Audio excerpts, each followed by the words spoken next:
Yeah. This is Geek Therapy Radio. What are we waiting for?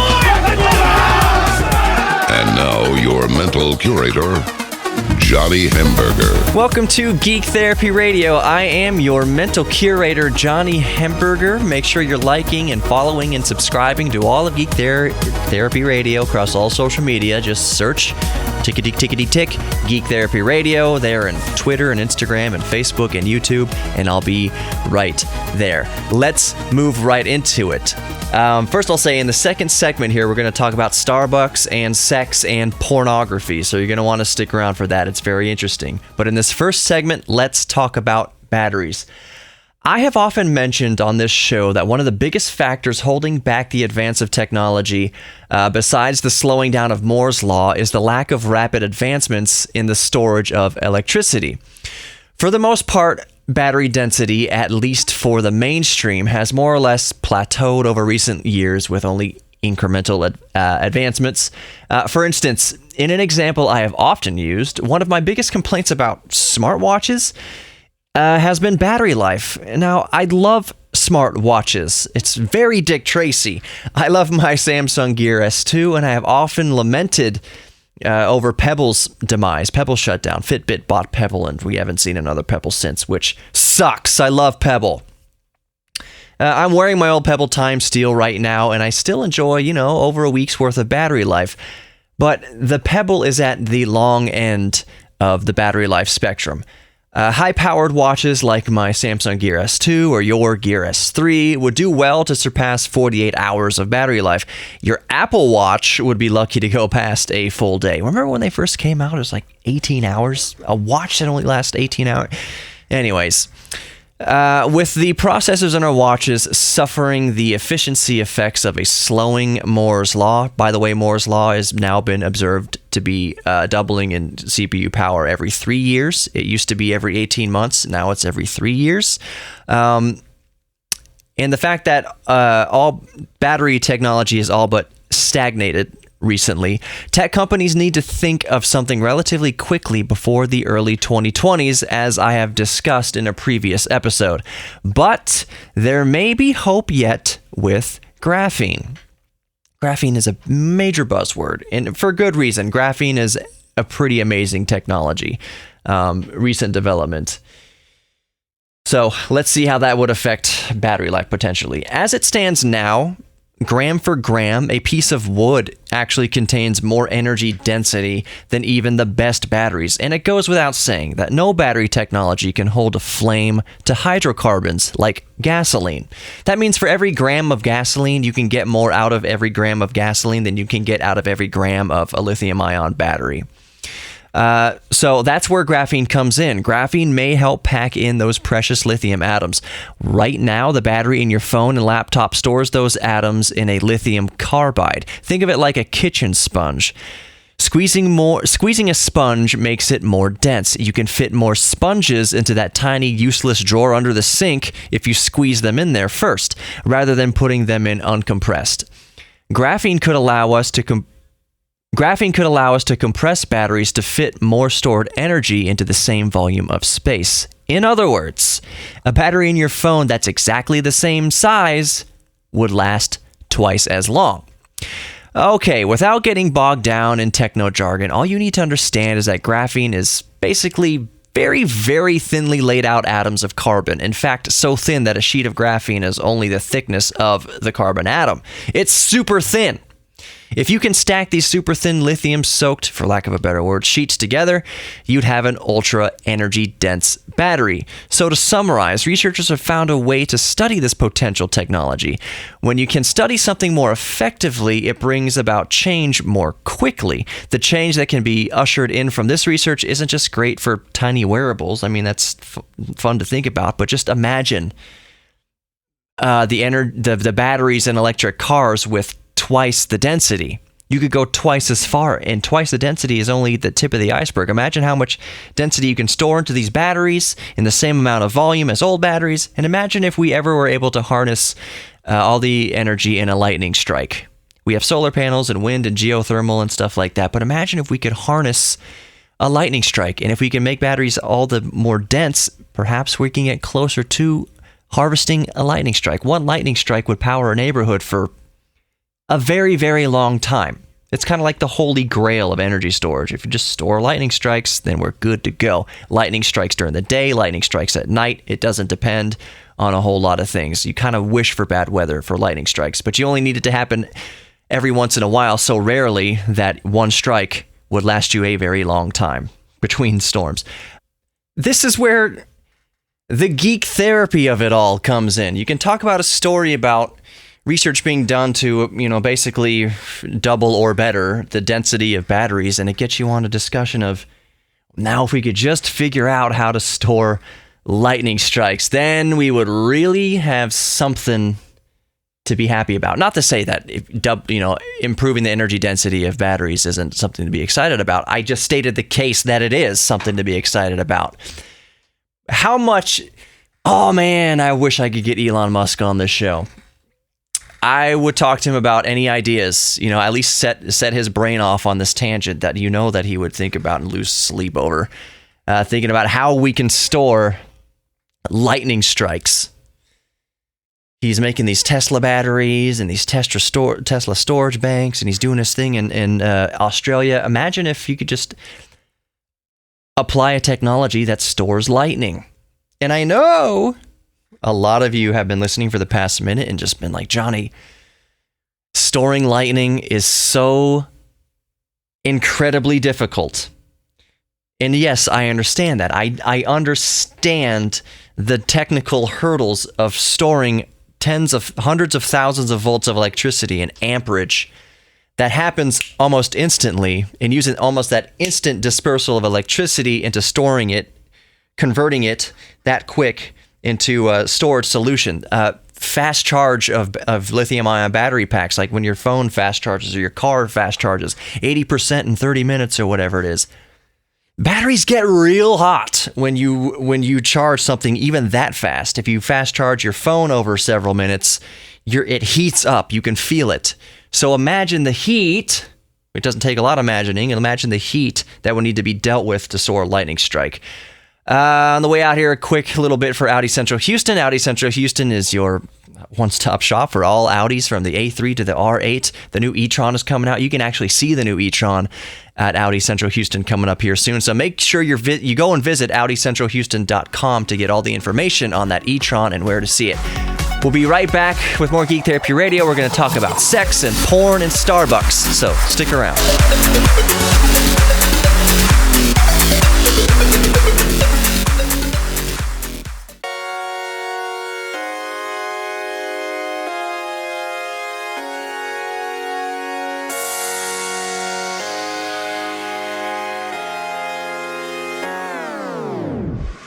Welcome to Geek Therapy Radio. I am your mental curator, Johnny Hemberger. Before we dive into the first topic on this episode of Geek Therapy Radio this week, just a quick reminder, of course, to follow, like, and subscribe all the Geek Therapy Radio stuff across Facebook, Instagram, Twitter, YouTube, all of that good stuff there. Just Google search Geek Therapy Radio and it should come up. Make sure it's Geek Therapy Radio with Johnny Hemberger.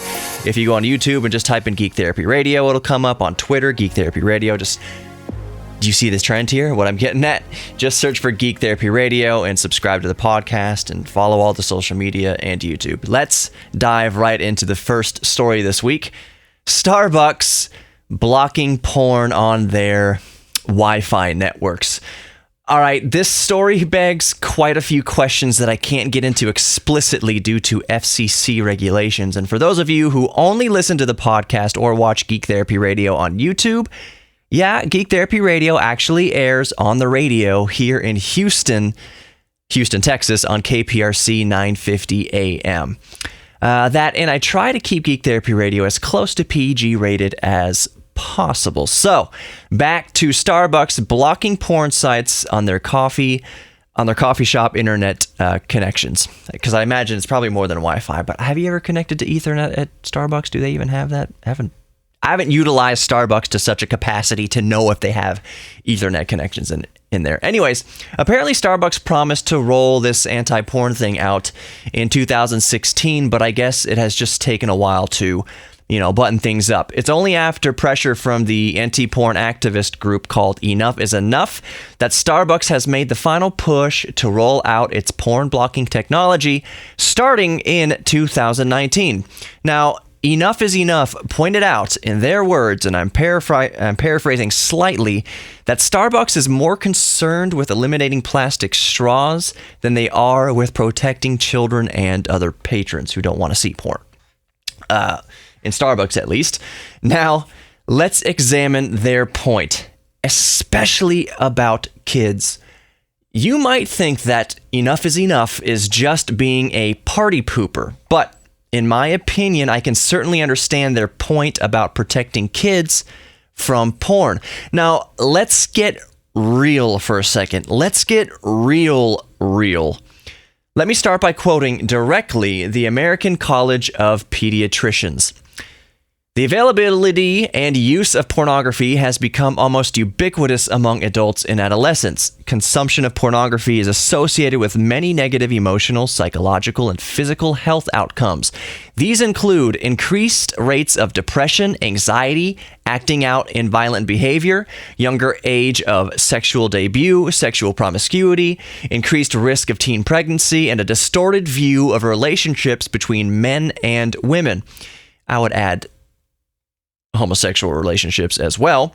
But anyways, for adults, back to their quotes. For adults, pornography results in an increased likelihood of divorce, which is also harmful to children. The American College of Pediatricians urges healthcare professionals to communicate the risks of pornography use to patients and their families and to offer resources both to protect children from viewing pornography and to treat individuals suffering from its negative effects. Unquote. Alrighty, so you, the individual, are of course free to have your own opinion or roll your eyes at data. Plenty of people do that already in the face of demonstrable scientific research. Flattered. But the fact remains, without parental guidance, exposure to sex without any context can severely damage child development. I promise there are people listening to this. For this example, I will use men who grew up with severely warped expectations of what the opposite sex wants. In a man's case, that a woman is hypnotically desperate to give herself to him. Alternatively, for a young woman to feel like this is what is expected of her. That's the side effects of pornography. So when a child grows up without any sort of context or framework to bring the role of sex into focus and understanding, it results in a myriad of personal and societal ills, up to and including depression, diminished self-worth that manifests itself professionally, and in many, many cases, unfortunately, violence. So let's bring back into the context. What the heck did I write here? So let's bring this back into context of Starbucks banning porn sites on their networks. No matter your personal opinion of widely studied data, Starbucks doesn't want to be the new porn stash found under the bucket in the woods behind the neighborhood. And to be quite frank, they don't want the legal liability when your 5-year-old points to a screen full of boobies and wieners in one of their coffee shops. So to wrap this up, my overwhelming question in the back of my head, and probably yours, is who the heck is looking at porn in public? But then I answer my own question because I've seen people, I'll be honest, in my experience, almost exclusively dudes, watching porn in public. I've seen it at work, I've seen it at school, I've seen it on public transit. People look at porn with brazen disregard. I know you probably, listening right now, probably think of examples in your head where you've seen somebody watching porn in public. So even more mind-boggling to me is that they're watching it just to watch it. They aren't doing anything about it, if you catch my drift, in public, thank God. But I guarantee you some are. I just haven't personally seen it. Actually, I take that back. A long time ago at work, I saw someone do it. I walked in on them. It was unfortunate. Holy crap. Holy crap. Maybe I just blocked that out of my memory until I just thought of it now. Anyways, yeah, so people aren't doing it in public, but I guarantee you some are. Either way, Starbucks wants nothing to do with the controversy, and before you think this infringes on any of your personal rights to do whatever you want, wherever you want, it doesn't. Starbucks is a private enterprise. They can enforce anything they want to in their shops. You know, in Texas, we have open carry of licensed firearms, but HEB can still ban open carry on their private property. Just like you can do almost whatever you want on your property. You can tell people you can't come into my house if you have a gun on you. You are free to do that. It's your private property. So Starbucks can say you can come in here, but you can't watch porn in here. And we can enforce that you can't watch porn in here because they are a private enterprise. So that was an interesting story. I hope you appreciated going in. A lot of this was my opinion, as you can probably tell, and some of you are going to agree with this or disagree with this, but like I said, there's data on the ill effects of pornography when it's viewed by young children who have no concept of sex and who don't get sex put into context. So Starbucks doesn't want to be a shop that exposes that child to sex out of context. And pornography anyways is like it's like a Disney movie when it comes to sex. It's unrealistic. It's like a fairy tale. Men with no context will grow up seeing this stuff and think this is what I expect from women, because they don't have a dad or a mom or anybody to sit them down and say and have a real straight talk with them. Just say, look, what you're going to see on here is not reality. So do not base your relationships off it. Do not base what sex is off of it.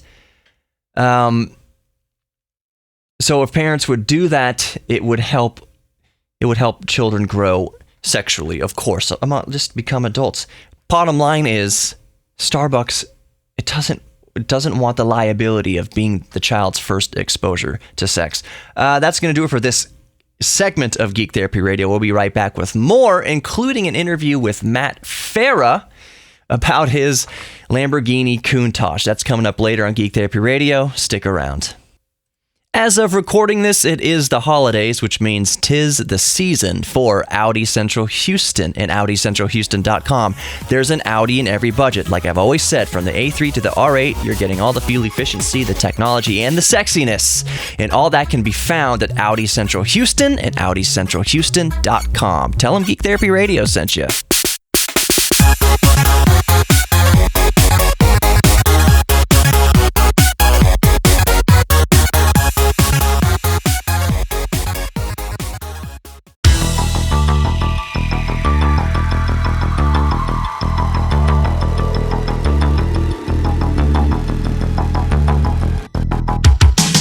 Welcome to Geek Therapy Radio. As I mentioned earlier in the show, I've got Matt Farah on the line here. Matt is a friend of the show. And honestly, just to cut to the chase, Matt, how are you doing? Oh, all's right with the world, Johnny. We are chugging along with the podcast, and I'm partway through construction of my collector car storage facility in LA. We're going to be opening next summer, so awesome. Exciting stuff. Getting ready for Radwood this weekend. Awesome. And real quick, I'm so freaking jealous of the clever name of your podcast, Watch and Listen. Holy crap. Thank you. Yeah. The watch show has been doing well. We branched out from cars into watches. There's a pretty logical connection between the two. Mechanical timepieces and sports cars, and I think I'm pretty good at naming stuff. Yeah. I managed to sit down, and if I stare at a piece of paper long enough and write out words, I can figure it out. It's like math with words, algebra, but podcast titles. So I read something from Jay Leno recently. I get Haggerty Magazine because that's who insures the DeLorean, and he mentioned also about he likes looking at motorcycle engines because it's like looking at a fine watch, like looking at the mechanisms of a watch. So yeah, that makes sense. Yeah. Okay, let's dive right into the meat and potatoes of this segment, Matt. You have recently procured a Lamborghini Countach, so tell me all about that. It's the best thing ever. Yeah, it's an '88 Quattro valve Countach. It's red with gold wheels. It's like the perfect color, and very very fortunate to be able to not only be in a position financially to be buying something like that, but also to find the right car. And I think that the Countaches they're pretty rare, and so if you just woke up one day and decided that you wanted to buy one, the process of shopping for one, looking for the right car, doing the due diligence, I mean, it could be a very expensive and time-consuming process. And so, I'm fortunate that a friend of mine who I know well had this car and has owned it for 10 years, and we have an extensive history on the car. And when a car like that comes up for sale from a friend, and you can kind of bypass a lot of the headaches about trying to go out and seek one out. There's a lot of value in that. Yeah. So I was able to buy it from him, and I'm just super excited. I've been driving it. It's really really neat. Yeah, that is so. Like I said, I'm very jealous. And like you were saying earlier, you bought it from a close friend. That makes it so much sweeter, especially, not just for you buying it, but for your friend. He knows, like classic cars, we love them. I love my DeLorean. I still have the DeLorean. And if I sold it, I would want to know that, like a puppy, it's going to a good home. Yeah, and I was he let me make a video with the car like 4 years ago. Yeah. Which is really neat. I never thought I would have actually been able to buy it. Yeah. And so when he called and asked if I would help him sell it, help him find a buyer, I seized on the opportunity to say, I don't think we need to do that. I'll just take it. I know a guy. If I ever want to sell it, if I ever decide to sell it, he has asked for the right of refusal to make a matching offer and buy it back. So, right. That's pretty cool. He knows where to find it if he wants it back. Exactly. So what I want to do here in this segment with our 5 minutes or so remaining is I want to kind of play theater of the mind here. Give listeners kind of as much of a visceral connection to the car as they can through you. So I want you to describe getting into the car, like pressing the button to get into the car, what the door does, putting your hands on the steering wheel. Just describe the experience of the car for us. Well, there's not much greater joy than just walking into my garage and seeing it there. It's so visually striking and low and wide that, just to go from that door of my house into the garage and see it there, even if I'm not going to drive it at that moment, it's hilarious. Yes. Just be like, I cannot believe this thing is sitting in here. It's more shocking than the DeLorean?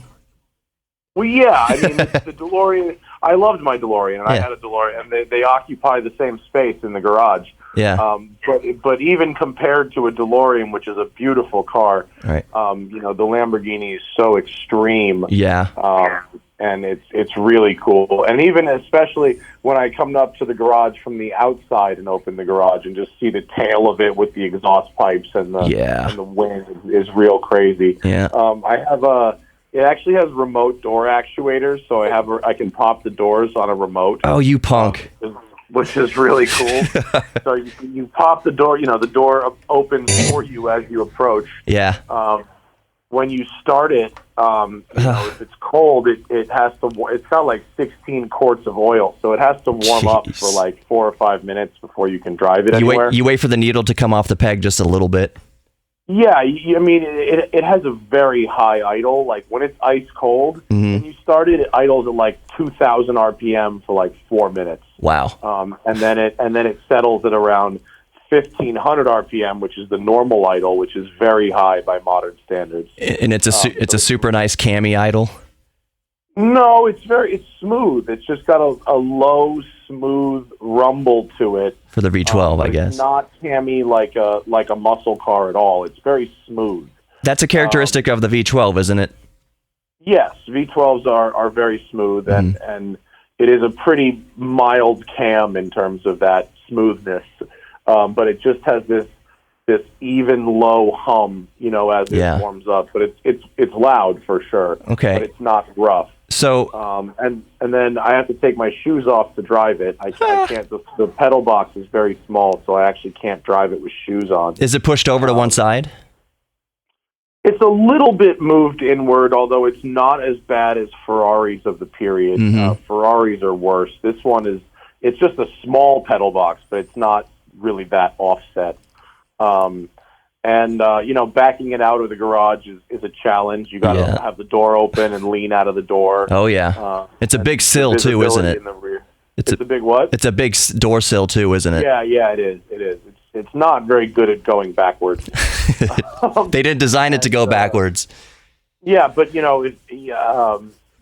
because it's been idling for so long, folks will hear it. Yeah. Sort of peek their head out and see me backing it out and go, oh my God, and take pictures or whatever, and it's crazy. And but actually, driving it is quite lovely. The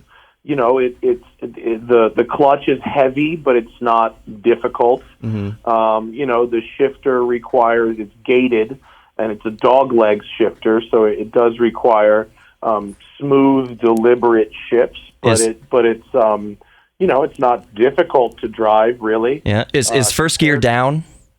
First is down left, and second gear is where third gear would normally be. Yeah, and reverse is where first goes. First is normally there's a lockout for reverse, so you don't accidentally shift it into reverse. Yeah.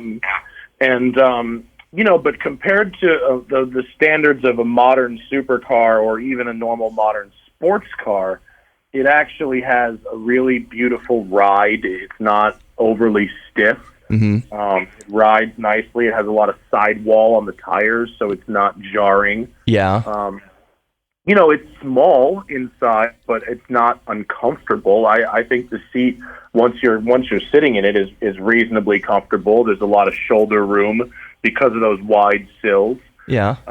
The forward visibility and the visibility to the sides is fine. The front overhang is not very long, so you don't have to really worry about bottoming out on speed bumps the way you do with a more modern car. Yeah.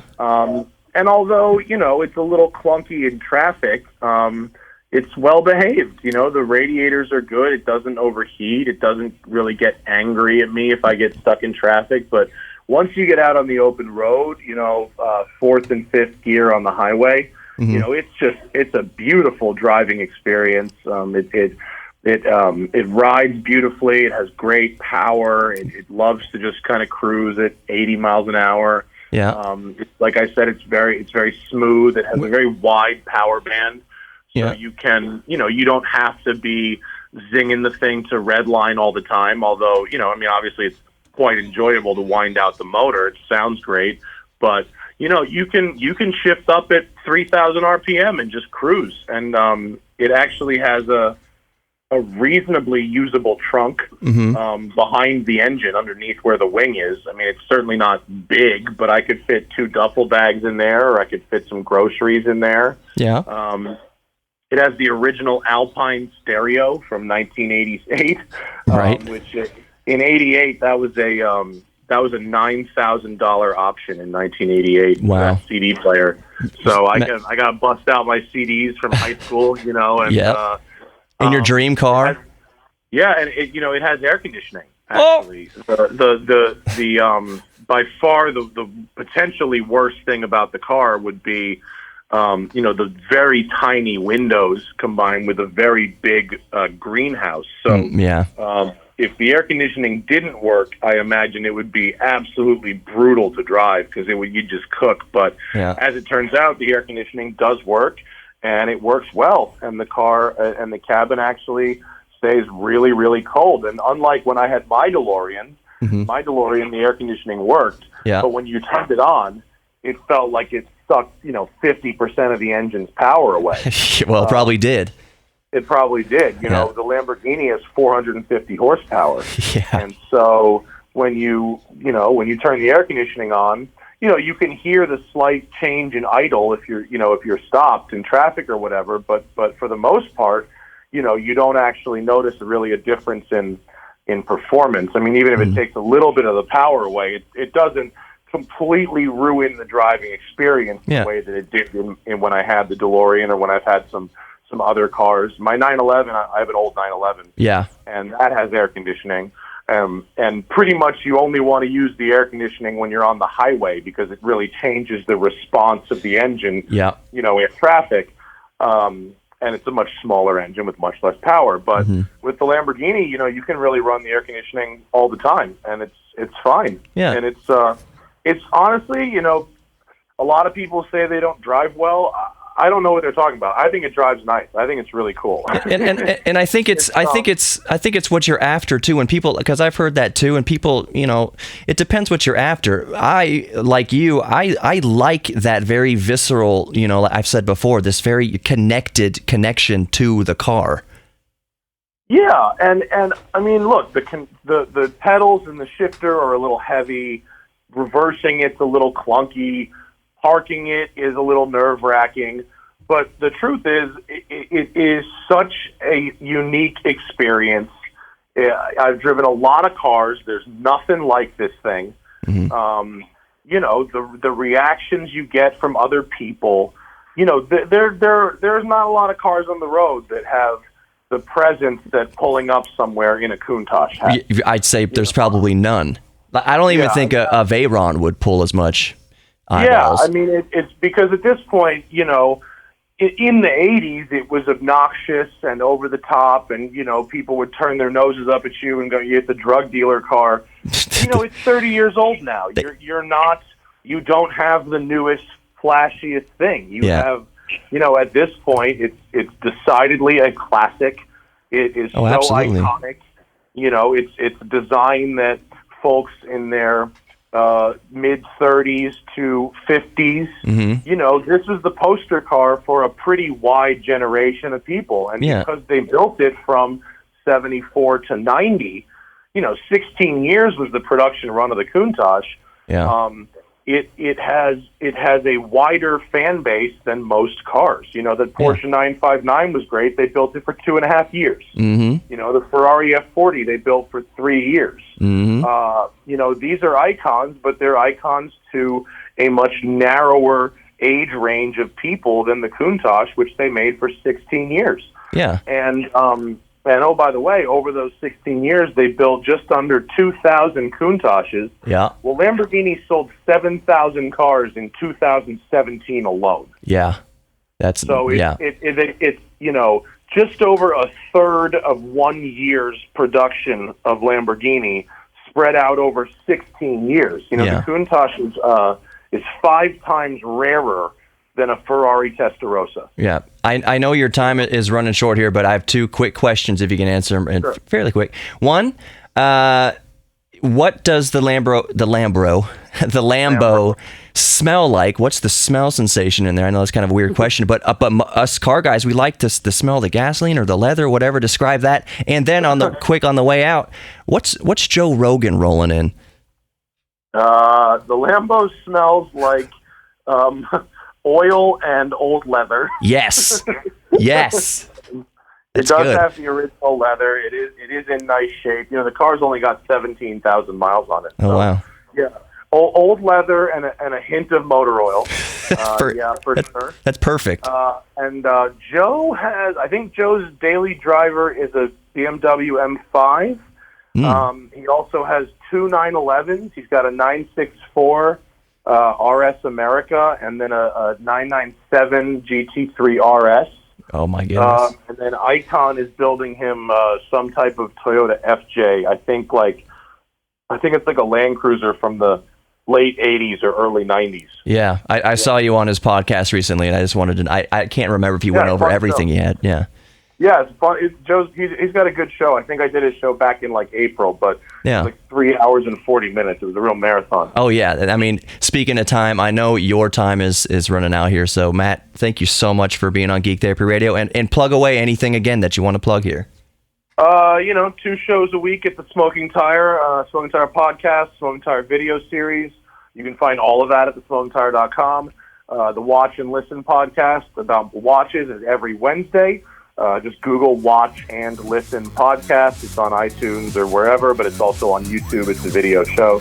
And you have a collector car in West Los Angeles, and you're kicking yourself because you've got nowhere to keep it.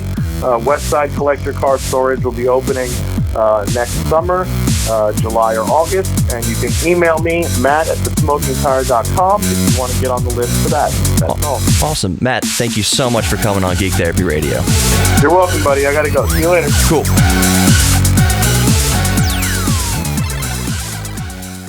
Get help with your nutrition. Worththeweight.co. WEIGHT. Worththeweight.co. Welcome back to Geek Therapy Radio. Did you enjoy that interview with Matt Farah? I really need to get to LA and meet up with Matt and take a ride in that Lamborghini Countach, the OG Lambo, other than the Miura.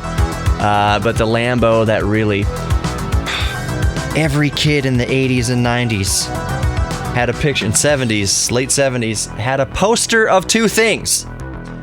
Farrah Fawcett and maybe Daisy Duke, but definitely the Lamborghini Countach. I'm so stoked that I got to talk to Matt about his Lambo. Matt, we're going to set it up. I'm going to come to LA. Next time I come, I'm shooting you a text or something. Got to see that Lambo, got to make a video. With this last segment of Geek Therapy Radio this week, as I've more recently been prone to do, I used this last segment to kind of run through some geek news. I don't spend any time on one topic like I do in previous segments. We kind of run through the gamut here because I want to appeal to... We're all geeks about something, you know? That's the motto of my show. We're all geeks about something. So in this last segment, I tend to hit topics to try to appeal to the geek in all of us. So let's start out with something that I've seen some people talking about. It's something that I'm not crazy into, and when I get into this, you're going to say that's kind of sacrilege, but Cowboy Bebop. And I'm sure you may already know where I'm going with this, but maybe you don't. Maybe you're getting this news first. Netflix has announced that they are going to make a live-action Cowboy Bebop. Cowboy Bebop is an anime as famous as, if not more famous as, Akira.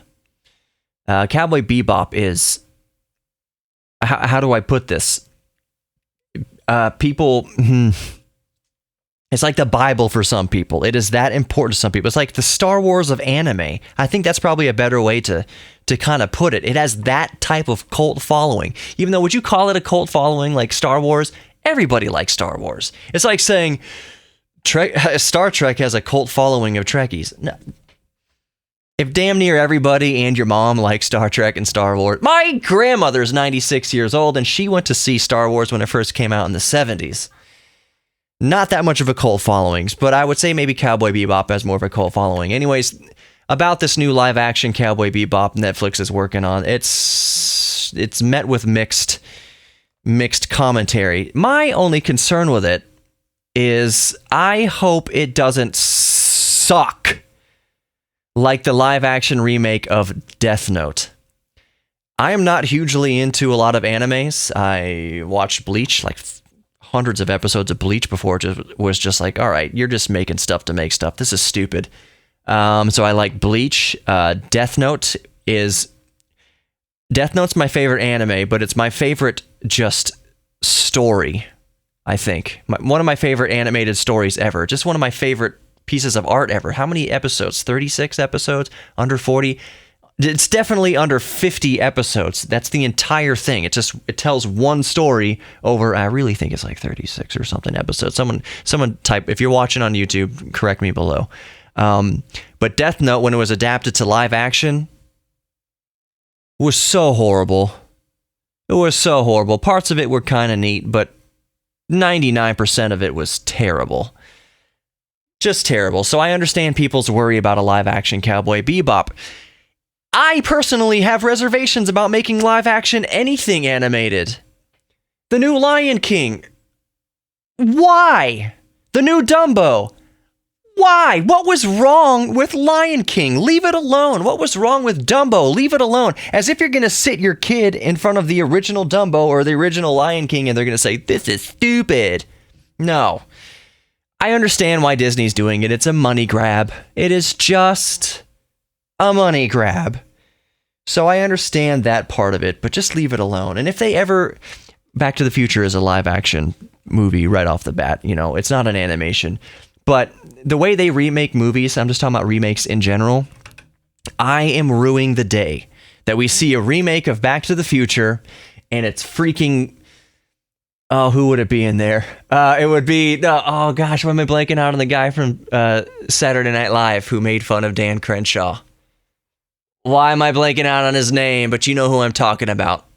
I'll just say Andy Samberg. That's a different person, but Andy Samberg. I am ruining the day that they remake Back to the Future and it's Andy Samberg in a Toyota Prius. The time machine is a Prius. Stop messing with movies that were perfectly good in the first place. And Back to the Future still holds up in that case. Please, I'm begging you, Hollywood, please don't mess with Back to the Future. I will actively boycott the studio.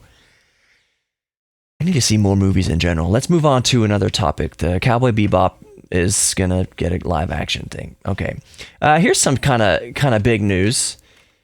If you are a content creator on YouTube, and we know that game streaming is very popular, Twitch and all that, Nintendo has long since had a vice grip on using Nintendo footage in YouTube videos or any sort of content. You had to go through this long, arduous process of getting approval, and then if you got approval from Nintendo to feature footage from their games in your YouTube content, Nintendo would take 30% of the ad revenue generated by the video. Nintendo has just announced that they are doing away with their controversial revenue sharing program.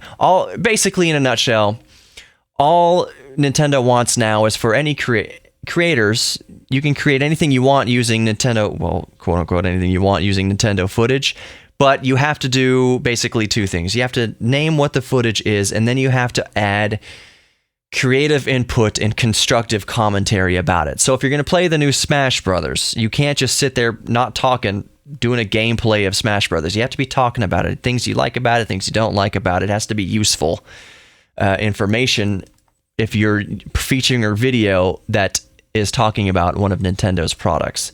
So that's actually kind of a big break. I know my friend David, who may or may not listen to this episode, I'll tell him to listen to it. We've talked about that way long time ago, like episode 4 or something like that of Geek Therapy Radio, of Nintendo's vice grip on creative creating content using Nintendo stuff.